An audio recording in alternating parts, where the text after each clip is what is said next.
You. Dr. Cade Brumley, Desoto School Superintendent. You guys, it's not a good day for us talking to you because you're looking at a budget cuts of as much as $6-7 million, right?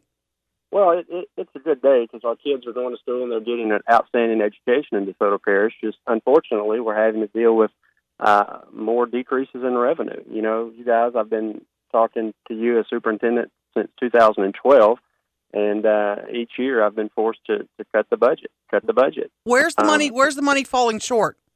Well, I'll tell you. A few years back, we were receiving about $125 million a year to run our system, 125. And our projections for next year show that we'll only receive about $79 million. So that's a $46 million decrease over the last few years that we're having to deal with and still maintain operations. And so you couple that with about $2 million this year alone in increased healthcare costs, and so we're forced with having to make reductions once again. This is the $1 million question. You got to cut staff when you're talking that much money. Who's at the top of that list?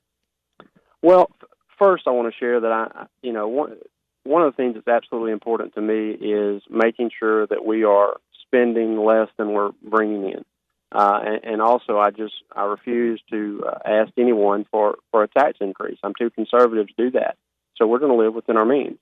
So, like we've done in the past, I'm working with stakeholders. I'm trying to build a multifaceted proposal that looks at a lot of different areas to try and find ways to be more efficient, to streamline. I can tell you in that plan, I'm going to make sure that we keep our teacher salaries well above the regional average so we can compete and put the best teachers in front of our kids. So those are some of the important things. But in terms of details of the plan, I'm not really laying out specifics of that at this point because I'm going to take that to our board's finance committee this month and then to our full board in March. The state as a whole, as you know, budget shortfall after budget shortfall, and in the last couple of years, most recently because of the collapse of oil and gas prices worldwide. You said less revenue in DeSoto. What's the cause of that? Well, if you just look at sales tax alone, that is one of our primary factors that we operate. And, over the past few years, we were at $70 million coming in our system to operate. And this year we had projected a conservative $23 million to operate in sales tax alone.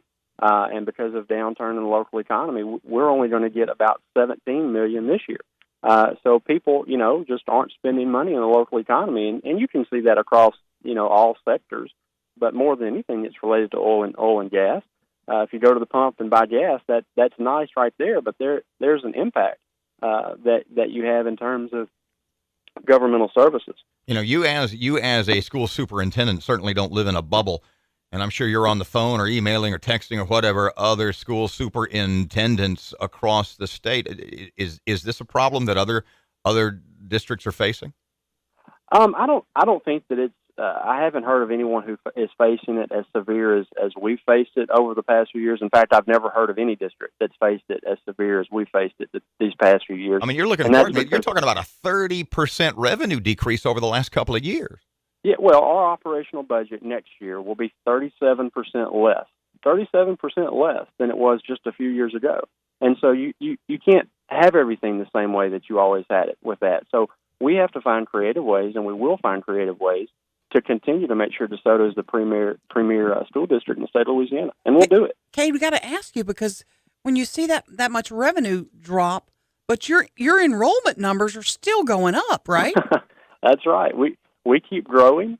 And we our revenue keeps going down. This is really a simple problem. People say, well, they need to do this or they need to do that, and that's all appreciated. But this is really a simple problem. We just don't have the money that we had in the past, and I have a responsibility to make sure we spend less than we take in, and I'm not raising taxes. Are you completely ruling out that teachers will be laid off or not?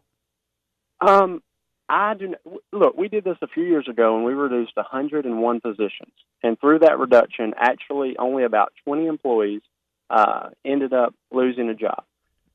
Myself, our HR team, our board, we are committed through this process of trying to make sure that every single person that's employed now, who is a good, committed, dedicated, competent employee, will stay with us. Now, that may not be possible for every single employee, but I think that we will accomplish that in a super majority of situations. In a nutshell, job ain't all champagne, is it, man?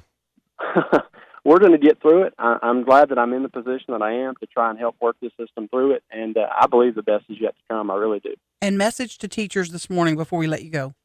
The message to teachers is, you have a superintendent in the superintendent's office that knows that the rubber meets the road in the classroom, and that I'm going to do everything I can to protect that educational environment.